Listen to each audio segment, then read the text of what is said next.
करोड़ आबादी में 144 करोड़ लोगों के ब्लड में भ्रष्टाचार है। देखिए, जब बिल्ली गर्म दूध पीते समय जल जाती है ना, तो माथा फूक फूक के पीती है।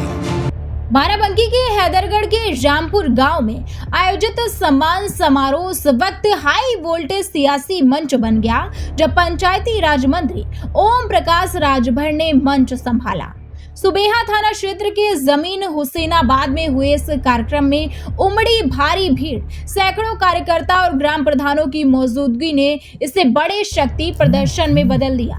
आयोजन वीरेंद्र तिवारी और दिलीप तिवारी द्वारा किया गया, जहां जिला पंचायत अध्यक्ष राजरानी रावत, विधायक दिनेश रावत, ब्लॉक प्रमुख रामदेव सिंह और चेयरमैन आलोक तिवारी समेत कई बड़े चेहरे मंच पर नजर आए। मंच से राजभर के तेवर पूरी तरह से आक्रामक दिखे। उन्होंने समाजवादी पार्टी पर सीधा हमला बोलते हुए कहा कि अब सपा रक्षक नहीं भक्षक बन चुकी है। पोस्टर विवाद को लेकर उन्होंने सपा के नेतृत्व को घेरा और अपने सियासी अनुभव का जिक्र करते हुए कहा कि दूध का जला छाछ भी फूंक फूंक कर पीता है। इस एक लाइन ने पूरे मंच का माहौल ही बदल दिया और समर्थकों में जबरदस्त जोश भर दिया। रक्षक है कि भक्षक है?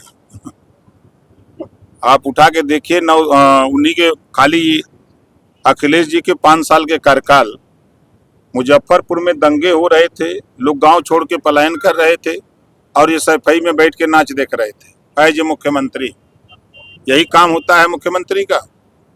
1000 से ज्यादा दंगे हुए सपा के शासन में 5 साल में।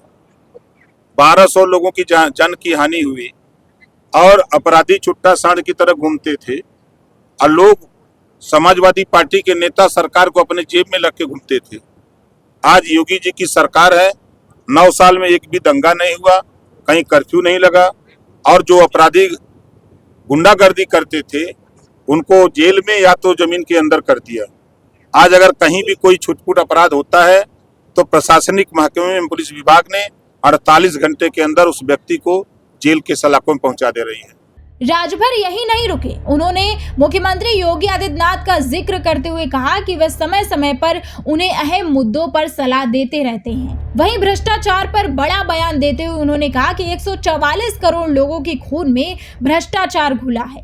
जब तक इसके लिए कोई मशीन नहीं बनेगी तब तक इसे खत्म करना मुश्किल है। उनके इस बयान ने सभा में हलचल मचा दी और चर्चा का केंद्र बन गए। करोड़ आबादी में 144 करोड़ लोगों के ब्लड में भ्रष्टाचार है। जब तक मशीन आएगी नहीं तब तक तो रिफाइन होगा नहीं। रिफाइन होगा, मशीन लगाएंगे भाई। मैं क्या कह रहा हूँ, जब तक कोई मशीन नहीं आएगी तब तक रिफाइन कैसे करेंगे? ब्लड को रिफाइन करना बड़ा कठिन काम है। कार्यक्रम में नेताओं की मौजूदगी और भीड़ का जोश साफ संकेत दे रहा था कि ये सिर्फ सम्मान समारोह नहीं बल्कि सियासी ताकत दिखाने का मंच था। मंच पर एकजुटता का प्रदर्शन हुआ और आगामी चुनावों के लिए माहौल बनाने की झलक भी दिखी। कुल मिलाकर बाराबंकी का आयोजन सिर्फ एक कार्यक्रम नहीं बल्कि सियासत का बड़ा संदेश बनकर सामने आया। अब देखना दिलचस्प होगा कि राजभर ने इन तीखे तेवरों का असर आने वाले दिनों में प्रदेश की राजनीति पर कितना पड़ता है।